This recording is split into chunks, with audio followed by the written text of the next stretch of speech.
Alors, bienvenue. La première fois qu'on a fait un séminaire de rentrée, c'était en 2002. 2001 avait été une bonne année. On avait fait des grosses opérations, donc on avait plein de sous, et on s'est mis à inviter tout le monde à la Maison de l'Amérique latine. C'était charmant. Et puis, il a fallu refaire l'opération l'année d'après, et l'année d'après. Donc, ça fait 22 ans. Hein. Donc, on est assez... Enfin, on a une grande capacité à s'obstiner. Ça fait partie de nos caractéristiques. Vous venez passer une journée chez nous, 1h30 de conférence, 1 heure de pause, 1h30 de conférence, 1h30 de pause, ça c'est le déjeuner, à nouveau.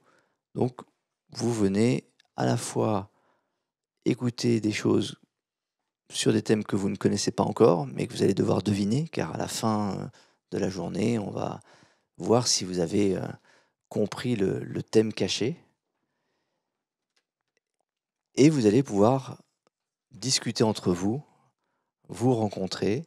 Vous êtes tous des amis de Melsion, donc vous allez avoir des tas de choses à vous raconter. Ce que je peux raconter à ceux qui ne seraient pas des amis de Melsion et qui ne nous connaissent pas, si on peut passer la slide suivante rapidement. Ah non, ah ben ça n'a pas été mis à jour, ok. Dommage. C'est que Melsion, on est maintenant une quinzaine d'associés. Donc il y a un grand nombre qui sont dans la salle, vous allez pouvoir les découvrir au fur et à mesure. C'est des associés qui sont un peu dispersés quand même, puisqu'on en a un au Havre, un à Montpellier, un à La Réunion, un dans l'Est, là on ne sait pas très bien, entre le Danemark, l'Italie, la Turquie et l'Ouzbékistan, c'est pas très clair. Et le reste à Paris. Donc ça fait quand même un groupe parisien suffisant. On va commencer la journée avec un thème américain. Parce que il paraît qu'il y a des élections et on n'y comprend rien. Hein. Savoir quand est-ce que ça vote, qu'est-ce qu'ils vont décider et qu'est-ce que fera celui qui va être choisi. Donc j'ai demandé à Pascal Emmanuel de venir nous parler de ce sujet qui est un peu technique. Bon, un peu technique. Un peu... il y a beaucoup de gens qui en parlent, mais il n'y a pas beaucoup de gens qui comprennent de quoi il s'agit. Tu as un micro. Tu as un micro pour toi.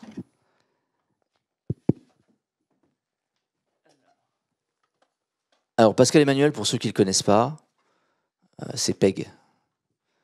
Et si vous ne le connaissez pas, c'est que vous n'êtes pas sur Twitter, parce que il a à peu près une centaine de tweets par jour.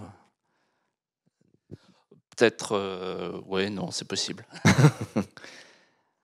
Alors, qu'est-ce que tu fais exactement, PEG ?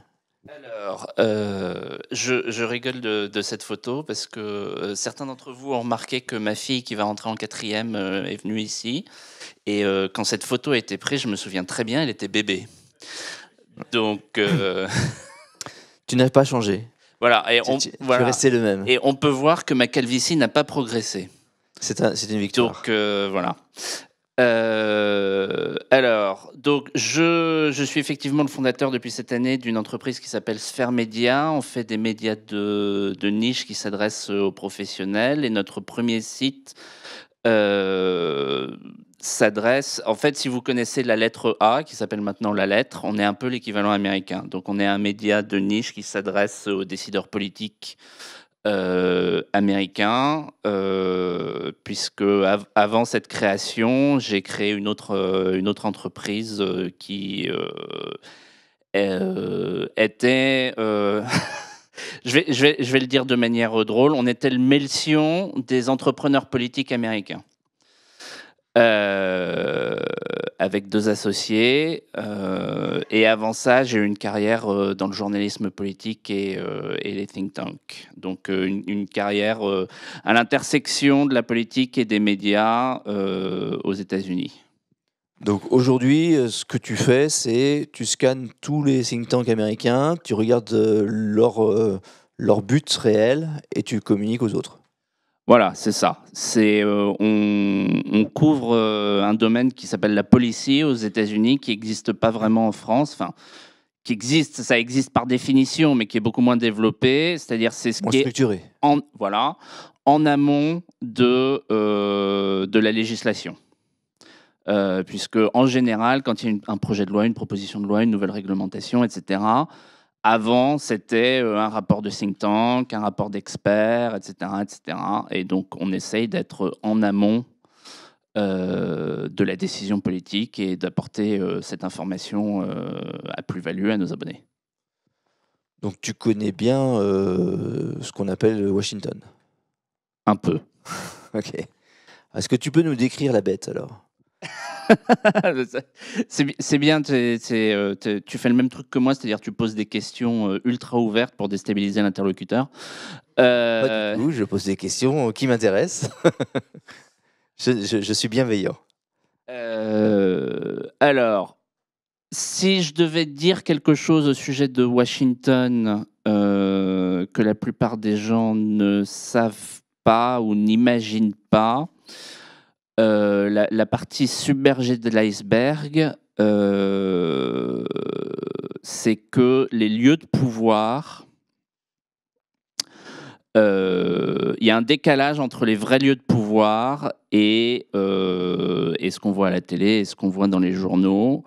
Les lieux de pouvoir sont un peu dans les lobbies, beaucoup dans les agences administratives, qui sont on a ce fantasme en France des États-Unis comme un pays libéral, il l'était il y a 100 ans et puis chaque jour, ils le sont un peu moins. Et donc, le Léviathan de l'État fédéral américain réglemente énormément. Donc les agences sont un énorme lieu de pouvoir. Les bureaux du Congrès sont un lieu de pouvoir. En France, on n'a pas encore complètement compris le concept de démocratie et donc notre Parlement n'a pas de pouvoir, mais aux États-Unis, le Congrès a énormément de pouvoir. Ne serait-ce qu'un pouvoir de nuisance et de dissuasion, c'est-à-dire que même quand ils passent pas des lois, le fait qu'ils pourraient passer une loi est en soi un fait politique et donc en soi peut pousser des entrepreneurs, des investisseurs, etc. à changer leur stratégie. Et l'autre chose importante, c'est qu'il y a une dichotomie fondamentale. Il y a les sujets qui intéressent les électeurs ou les sujets qui n'intéressent pas les électeurs. Pourquoi? Parce que faut un équilibre entre la vision simpliste, on a une démocratie, les élus suivent ce que veulent les gens et appliquent la volonté du peuple, ce qui est évidemment pas vrai. Et une vision un peu trop conspi, un peu trop simpliste, en mode on nous ment, tout se passe derrière des rideaux, etc., etc. Et en fait, les États-Unis sont un pays très démocratique à partir du moment où les électeurs sont sensibilisés sur un sujet. Et les élus américains sont terrifiés, ce qui est une bonne chose. Ils ont peur de ne pas être élus, ils ont peur de leurs électeurs.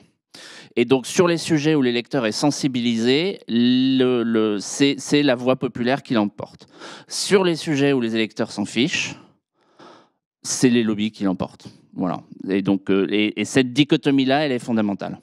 Et alors, si j'ai bien compris, il y a aussi un fait qui est qu'il y a très peu de lois. Donc la partie congrès, en fait, ne fait une loi que vraiment dans des conditions très restreintes, ou très limitées, ou très peu fréquentes. Et à l'inverse, il y a énormément de règlements. Oui, c'est de plus en plus vrai. Parce que le Congrès est de plus en plus polarisé, parce qu'il y a des règles procédurales. Il faut 60 voix au Sénat pour passer une loi. En théorie, non, mais il y a le système qu'on appelle le système du filibuster qui fait que, en gros, Donc il y a 100 voix au Sénat, il faut 51 voix pour passer une loi, jusqu'à présent c'est logique, sauf qu'il faut 60 voix pour mettre une loi à l'ordre du jour. Donc voilà, exactement. Donc ça veut dire qu'en pratique, il faut 60 voix pour qu'une loi puisse passer, parce que si on ne veut pas que la loi passe, il suffit d'avoir la minorité de blocage pour qu'elle ne soit pas inscrite à l'ordre du jour.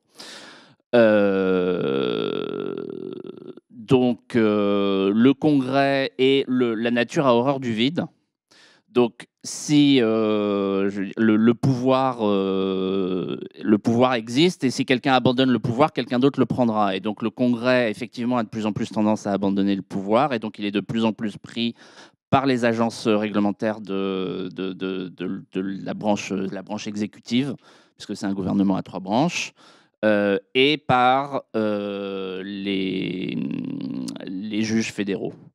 Même si le Congrès continue à avoir encore du pouvoir à cause de cette dichotomie que j'expliquais avant. C'est-à-dire que même en ce moment, il y a une activité législative qui est relativement importante dans le Congrès. C'est-à-dire même, on dit les années d'élection, c'est une année d'élection, on dit les années d'élection, il ne se passe rien. C'est pas faux. Mais par exemple, en ce moment, il y a une loi très importante qui est en train d'être négociée sur si quelqu'un ici est dans le domaine de l'énergie. En gros, si vous voulez construire une éolienne, une centrale électrique, une machin, une truc, il faut 50 000 permis. C'est beaucoup plus compliqué aux États-Unis qu'en Europe. Et il y a une loi qui est en ce moment devant le Congrès qui pourrait complètement changer ça. Et les négociations se font en ce moment. Et si elle passe, elle passera probablement avant l'élection. Donc c'est une loi très importante, mais c'est sur un sujet technique et chiant. Donc il n'y a pas de problème. À partir du moment où ce n'est pas un sujet polarisant, Polémique, en fait, on peut s'entendre et on peut travailler. Et alors, comment tu décrirais, une fois qu'on a décrit le pouvoir de Washington, comment tu décrirais les limites de ce pouvoir? Alors, il y a... Avec les États d'un côté, les municipalités, les comtés, Alors, ouais, donc ça c'est la structure. Ça c'est un autre truc qui est compliqué pour nous, les Français, à comprendre. C'est effectivement cette structure fédérale de l'État américain. Donc, il y a énormément de sujets qui sont de la compétence des États. Par exemple, un autre sujet sur l'énergie, le Texas, qui est donc plus grand que la France en superficie et qui fait quasi la taille de la France en PIB. Ils ont fait exprès de déconnecter leur réseau électrique du reste des États-Unis, ce qui veut dire que le droit fédéral ne peut pas... puisqu'en fait, le droit fédéral s'applique à partir du moment où il y a des trucs interétatiques. Et donc, ils ont fait exprès de faire leur propre réseau énergétique à l'intérieur du Texas pour que le droit fédéral ne s'applique pas. Et donc, le Texas a son propre droit sur tout ce qui concerne l'énergie, sur lequel le gouvernement fédéral américain ne peut pas avoir prise. Donc, quand il y a... c'est un exemple. Donc, quand il y a une tempête, que ça fait tomber le grid au Texas, le gouvernement fédéral fait « ha ha ha, on vous l'avait bien dit ». Exactement. Ben oui, non, c'est effectivement, il y a eu cette... Il y a 2 ans, non, ça? Voilà. Mais inversement, quand le gouvernement fédéral dit on va vous imposer des je sais pas quoi, des éoliennes, des machins, etc., le Texas, les Texans, ils font les Texans, c'est-à-dire qu'ils disent allez vous faire voir. Et donc Washington ne peut intervenir que sur certains sujets et que sur les sujets qui concernent des relations entre États, en fait.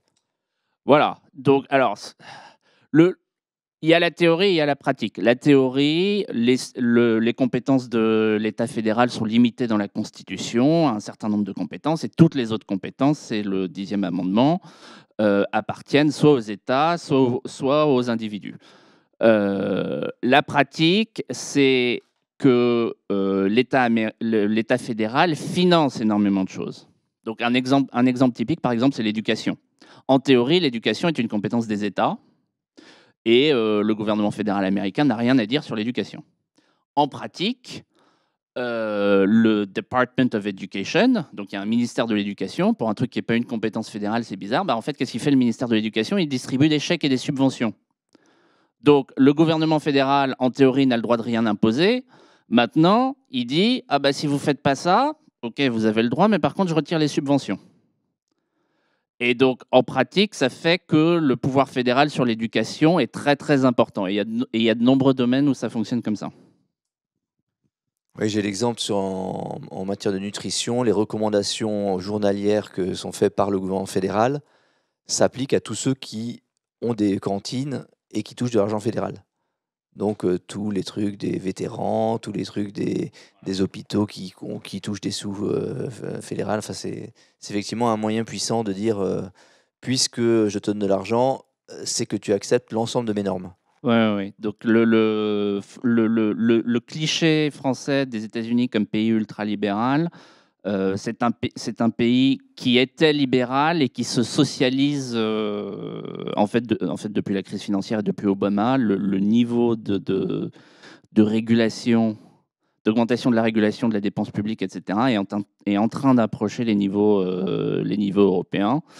Ce qui est un excellent business pour les lobbyistes, mais ce qui est, il y a un fait qu'il faut savoir sur les États-Unis qui explique tout, c'est que le seul marché immobilier qui n'a jamais connu de baisse entre 2008 et maintenant, c'est-à-dire crise financière, Covid, c'est Washington. Ça vous... Tout va bien à Washington. Voilà, c'est parce que c'est là que c'est le geyser d'argent fédéral. Et donc, si vous avez acheté une maison à Washington en 2008, vous êtes riche. Mais vraiment. Est-ce que tu fais des comparaisons entre Washington et Bruxelles? Est-ce que Bruxelles est un futur Washington? Bruxelles se fantasme en futur Washington, mais enfin, ça, c'est pas nouveau. Non, parce que non. Enfin, il y a de la marge. Il y a de la marge. Et puis il y a une énorme différence entre Bruxelles et Washington, mais ça on n'en a pas parlé, c'est tout ce qui est l'aspect défense, complexe militaro-industriel, etc., qui est une énorme... L'autre sujet à Washington, c'est que c'est pas juste une ville, c'est plein de mini-mondes. Donc par exemple, tout le monde du complexe militaro-industriel vit un peu en isolation du monde de la politique politicienne, qui vit un peu en isolation des... Assurances et finances. Voilà, qui vit en isolation du monde du département d'État, etc. À Washington, il y a toutes les institutions internationales, FMI, Banque mondiale, etc. Ça représente énormément de gens, énormément de pouvoir. Ces gens-là ne se connaissent pas, je veux dire, ils socialisent pas avec les gens qui travaillent au Congrès, par exemple. C'est un truc que j'ai remarqué qui est assez frappant, c'est-à-dire on va à une soirée où c'est que des diplomates, puis on va à une soirée où c'est que des gens qui travaillent pour des politiciens, y compris sur des sujets diplomatiques, mais ils ne se connaissent pas. Alors, on est en pleine campagne, il paraît. Tu peux nous expliquer un peu les règles du jeu de cette campagne, comment ça se... Parce que bon, en France, on apprend qu'il y a Trump, le méchant, et puis qu'il y a Kamala Harris qui est formidable. Mais on ne sait pas du tout et comment Trump est là, et comment Kamala Harris est là, et comment ils vont être élus l'un ou l'autre. Qui ici a lu Astérix en Corse? Astérix en Corse. Non, je plaisante. Alors, c'est pareil. Qu'est-ce que tu veux que je t'explique les règles de l'élection? Alors, déjà, comment est-ce qu'on est nommé candidat? Toute cette histoire de qui est le candidat, de qui et qu'est-ce qu'un candidat indépendant, tout ça, Oui. Alors, donc les États-Unis sont un système à deux partis. Pour être nommé... C'est pas constitutionnel. C'est pas constitutionnel. En fait, il y a deux raisons à ça. Premièrement, le mode de scrutin, puisque c'est un mode de scrutin où c'est le premier qui arrive et ça fait deux partis naturellement, puisqu'il y a deux coalitions majoritaires. Deuxièmement, la réglementation par État, puisqu'il y a ce qu'on appelle le ballot access. Donc, le ballot, c'est le bulletin de vote. Et aux États-Unis, comme dans de nombreux pays, mais pas comme en France, le bulletin, il y a un bulletin et on coche les cases. Et donc, pour que les gens puissent voter, il faut qu'il y ait son nom sur le bulletin.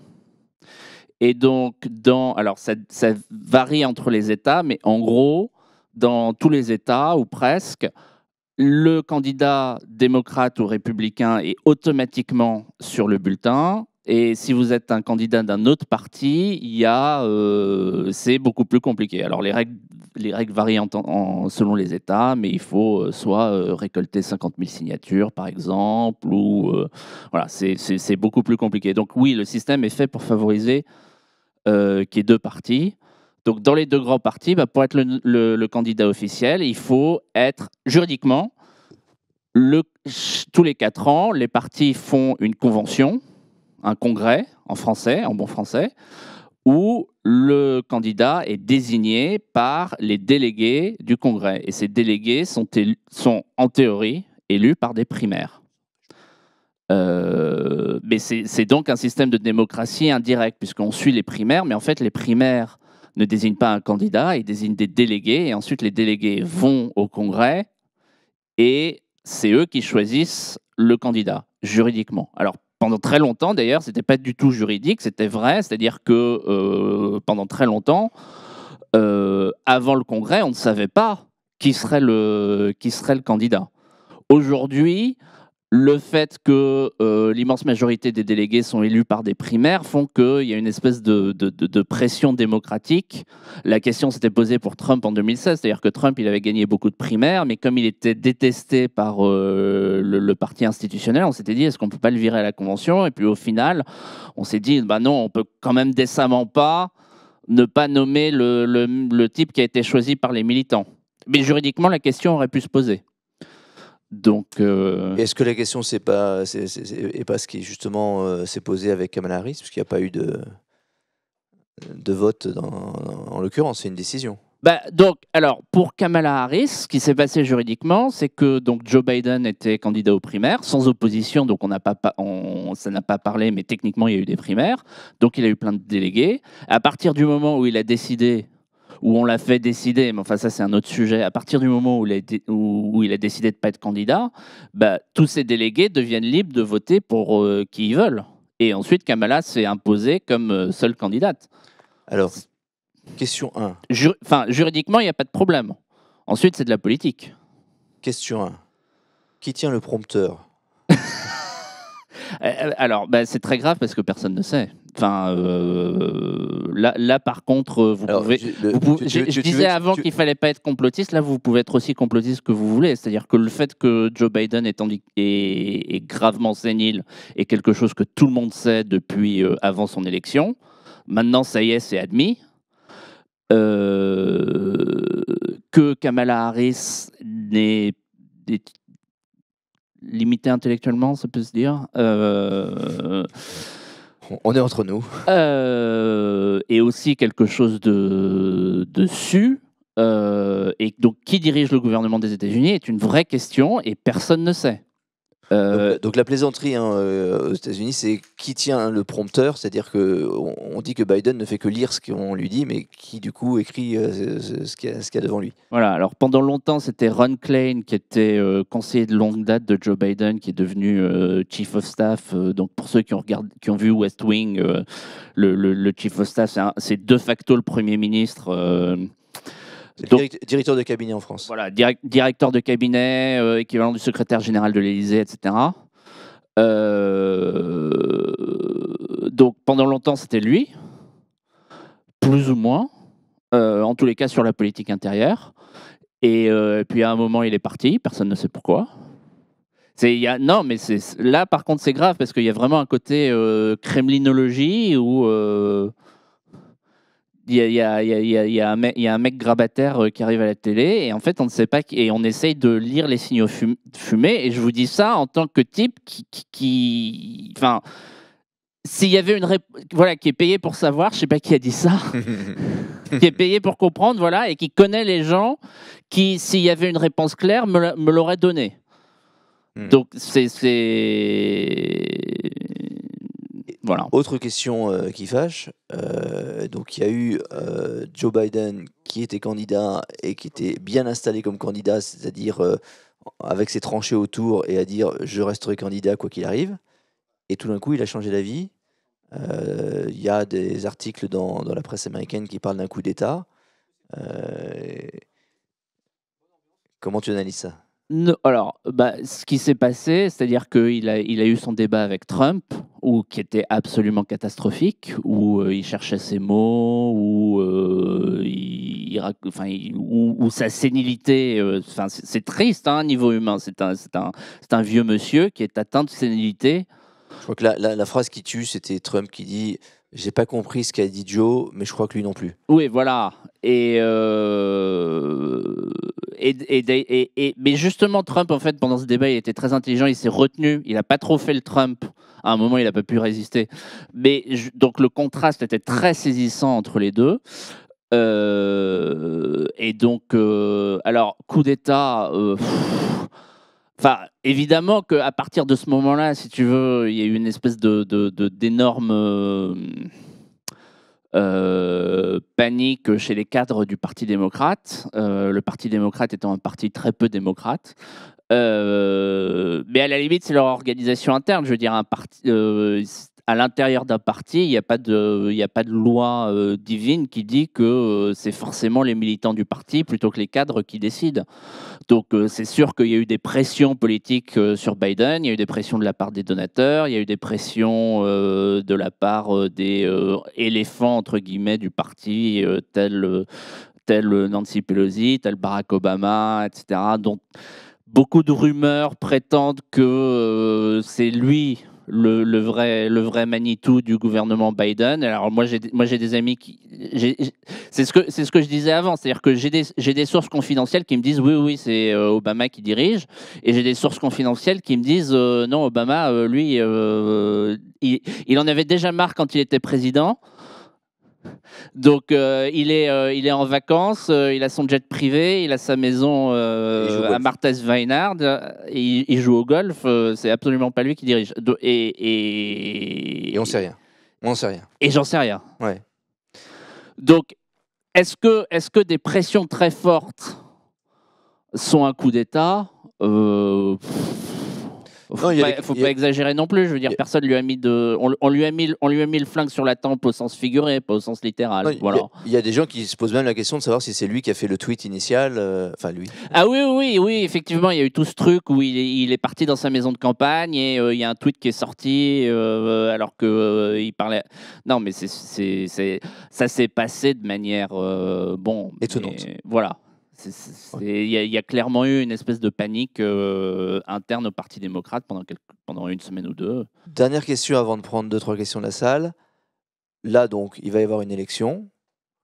C'est quoi le time frame? Donc, élection le 5 novembre, avec un peu de chance, résultat dans la nuit du 5 au 6. Tu veux dire qu'il y a des précédents? Alors, on va voir, on peut jamais savoir, et en plus les règles sont différentes par État. Ceci dit, après ce qui s'est passé en 2020, où il y avait certains j'essaye d'être mesuré, il y a certains États où il s'est passé des trucs suspects. Voilà. En Wisconsin, en Pennsylvanie, puisque encore une fois les règles d'élection sont par État. Donc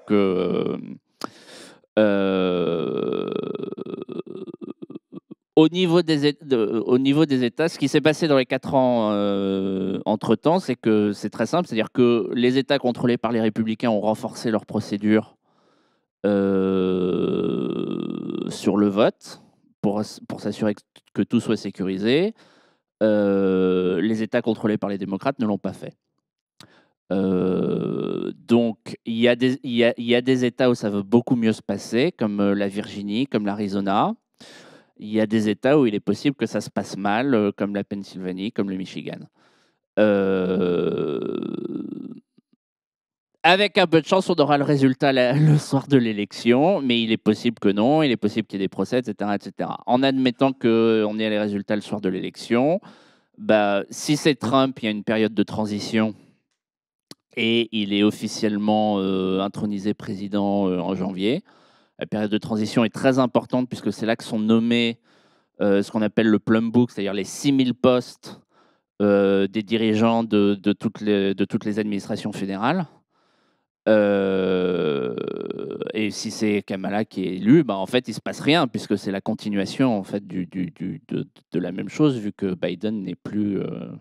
Elle va pas nommer ses 6000 aussi? Enfin, son équipe va pas nommer? Et oui, il va y avoir une rotation, mais oui, sans doute.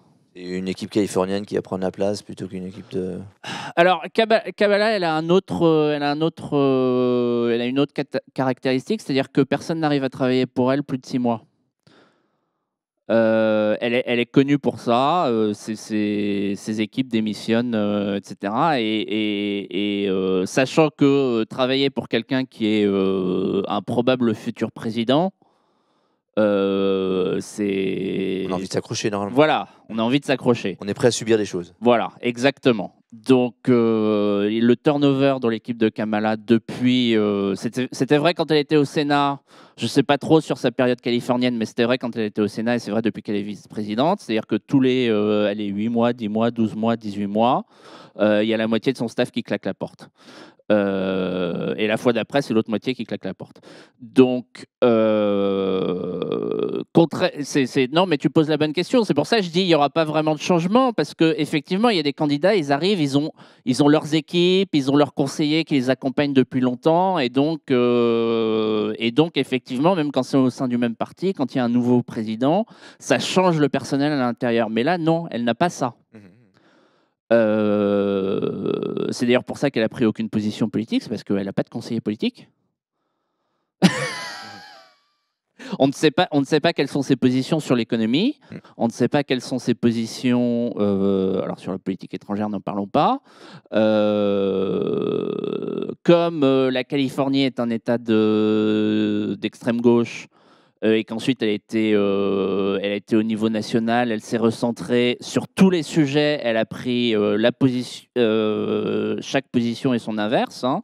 Donc sur l'immigration, elle était pro-immigration, anti-immigration. Sur la criminalité, elle était pro-Black Lives Matter, il faut libérer tout le monde. Et elle était très dure à foutre en prison les mecs qui fumaient un joint, etc. Quand elle était procureure en Californie. Donc elle a eu toutes les positions sur tout et elle n'a pas de conseiller, d'équipe qui donne une idée de la politique qu'elle pourrait avoir. Donc elle est vraiment, c'est vraiment une. Donc on ne sait pas très bien où ça va et tu es pas capable de nous faire un pronostic. Alors, le seul truc que je peux vous dire, c'est que les milieux financiers sont très contents de la nomination de Kamala Harris. Okay. Voilà. Wall Street, eux, ils sont persuadés que la coquille vide, c'est eux qui veulent la remplir. Voilà. Tous les lobbyistes des grosses banques, etc., eux, ils bavent partout. Voilà. C'est la seule chose que je peux. Ils ont peut-être tort d'ailleurs, mais en tous les cas, voilà. Alors, vous avez 2, 3 questions.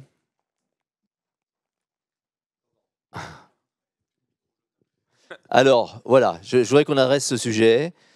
On a d'habitude un petit micro en forme de cube, très ludique, en mousse, qu'on peut se balancer, etc. Il est cassé. Quelqu'un ici l'a oublié. Je pense que c'est quelqu'un qui n'a pas beaucoup de cheveux, qui a un polo bleu. Et je pense que tant que ce micro ne sera pas arrivé, il faudra s'en souvenir un peu. Non, je ne vais pas le jeter. Une question simple. Hein. Si c'est Trump qui passe, on peut s'attendre à quoi? Parce que lui, il est plutôt assez clair dans ce qu'il veut casser, enfin remettre en place. Et de l'autre côté, si vous confirmez que le Wall Street se réjouit, c'est parce qu'ils ont la perspective que ça sera Kamala Harris qui passera et qui pourront manœuvrer un pantin? Ou c'est parce qu'ils se réjouissent du retour de Trump? Alors, ce qui s'est passé dans l'administration Biden, donc comme il n'y a pas de capitaine au vaisseau, ce qui se passe en fait, c'est qu'il y a des clans.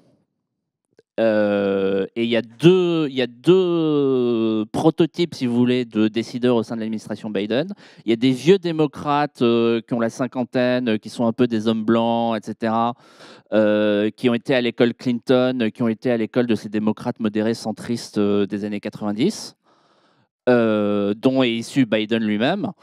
Et il y a toute une série de zoomers aux cheveux bleus qui ont 25 ans, j'exagère pas, hein, qui sont divers, etc., et qui ont pris les manettes dans toute une série de postes liés à la politique économique, donc notamment la FCC, la FTC. Donc, Trade, c'est antitrust. La patronne de la FTC est une jeune avocate nommée Lina Khan qui a 350 de QI et qui considère que à partir du moment, j'exagère hein, évidemment, mais qui considère qu'à partir du moment où une entreprise atteint une certaine taille, il faut la couper en deux. La SEC, le patron de la SEC est aussi un mec très qui a des opinions pas libérales, on va dire, notamment sur tous les sujets liés aux crypto-monnaies, au bitcoin, etc. Donc, l'administration Biden, si vous voulez, il y a eu une espèce de guerre interne entre des modérés et des gauchistes qui se sont un peu répartis les postes. Et il y a toute une série de décisions économiques qui ont été prises, qui ont été... et moi, j'en sais rien parce que moi, je suis du côté républicain. Donc, enfin, j'en sais rien, j'en sais moins. Mais en gros, les milieux financiers sont persuadés que si Kamala arrive, ils vont pouvoir virer les cheveux bleus et mettre leur type à la place. Et ils ont probablement raison, mais je ne peux pas le garantir.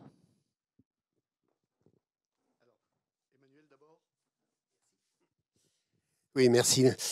On a vu aux dernières élections de Bush Junior notamment qu'il y a des États clés, ceux qui font que le résultat des élections bascule d'un côté ou de l'autre. J'ai pas répondu à la question sur Trump, pardon, j'y reviendrai. Non, mais allez-y. Qui ont fait que, par exemple, Bush Junior, qui avait perdu les élections avant le recomptage de la Californie, je crois. Enfin, oui, voilà. Eh bien, perdant est devenu gagnant après le recomptage. Donc, c'est un élément clé, je pense, dans les élections. Et on dit que les républicains disent que les élections de Trump ont été volées en quelque sorte. Parce que ils n'ont pas obtenu le recomptage d'un État qui était un État clé. Donc, qui décide en fait qu'on puisse recompter ou pas? Alors, cette question, elle est impossible. C'est impossible d'y répondre entre guillemets, puisqu'il y a 50 États et chaque État a ses règles. Et au passage, ce que vous dites sur la Floride n'est pas vrai. Bush avait gagné au premier et au deuxième recomptage. Et c'est puisqu'on parle du fait de ne pas reconnaître les élections. La dernière fois que le Parti démocrate a reconnu une élection qu'ils ont perdue, c'était en 1988. Ils ont contesté les résultats de toutes les élections qu'ils ont perdues. Ils ont contesté en 2000, ils ont contesté en 2004 où ils ont expliqué que les machines de vote dans l'Ohio avaient été piratées. Ils ont contesté en 2016 où ils ont expliqué que c'était Poutine, etc. Donc, si vous voulez vous amuser sur Google, vous pouvez taper Brooks Brothers Riot. Donc, Brooks Brothers, c'est la marque de vêtements de luxe. En fait, il y a des sbires du Parti démocrate qui ont essayé de détruire les bulletins. Donc les bulletins avaient été placés sous scellé en attendant le recomptage. Et les avocats du Parti républicain, donc qui étaient des mecs habillés en costard, etc., ont dû s'interposer physiquement pour empêcher la destruction de bulletins. Donc ce qui s'est passé en 2000 en Floride, et c'est vrai, vous pouvez vérifier, mais il ne faut pas lire les articles de presse, il faut lire les rapports juridiques de la Cour suprême, etc., c'est que les démocrates ont essayé de voler l'élection en Floride. Voilà, donc là, je ferme la parenthèse, mais en gros, donc, pour répondre à votre question, les règles sont incroyablement compliquées, elles sont différentes pour chaque État. Et donc, Trump, il a engagé 4000 avocats, il y en avait 0 en 2020, maintenant, il en a 4000, qui vont surveiller tout ça et qui vont faire tous les recours possibles dès qu'ils ont la moindre suspicion. Et c'était le problème de Kennedy. Oui, voilà. Alors maintenant, ils ont reconnu que effectivement Kennedy, ils ont volé l'élection à Nixon par la mafia à Chicago. Alors, et sur Trump, pour reprendre sur la question précédente? Oui, alors sur la politique économique de Trump, en gros, c'est simple. Je schématise, je fais exprès de schématiser, mais c'est un bon schéma. En gros, ce qu'il veut, c'est mettre des grosses barrières à l'entrée et supprimer toutes les barrières à l'intérieur. Donc, c'est protectionnisme aux frontières, libéralisation à l'intérieur. C'est ça le programme. C'est ça le programme annoncé. Donc voilà. Résumé en une phrase, c'est ça. Le candidat le plus en vue pour le département du Trésor, donc la politique économique, c'est un type qui s'appelle Bob Lighthizer, qui était le trade representative, donc négociateur en chef des traités la dernière fois, dans la première administration Trump, qui est un type que je connais bien et que honnêtement j'admire, qui est extrêmement intelligent et qui était le premier, qui s'est fait virer de l'administration Reagan parce que c'était le premier à avoir dit que en fait, peut-être que le libre-échangisme absolu, ça n'est pas parfait. Et il a eu une longue traversée du désert jusqu'à ce que Trump le fasse ressortir. Alors, traversée du désert où il était avocat spécialisé en commerce international, il a gagné beaucoup d'argent, mais il était persona non grata dans la politique républicaine pendant 20 ans. Et Trump l'a sorti, et c'est lui qui a renégocié tous les accords commerciaux sous la première administration Trump, et il sera probablement en charge non seulement du commerce extérieur, mais de toute la politique économique. Merci Peg. Oui, tant pis pour la dernière question. La bonne nouvelle, c'est que... Je suis désolé. Non, mais c'est pas grave. Il y aura une pause où vous pourrez continuer à poser ces dizaines de questions que vous aviez en tête. Pardon Richard, je pensais que... Mais non, on est très en retard.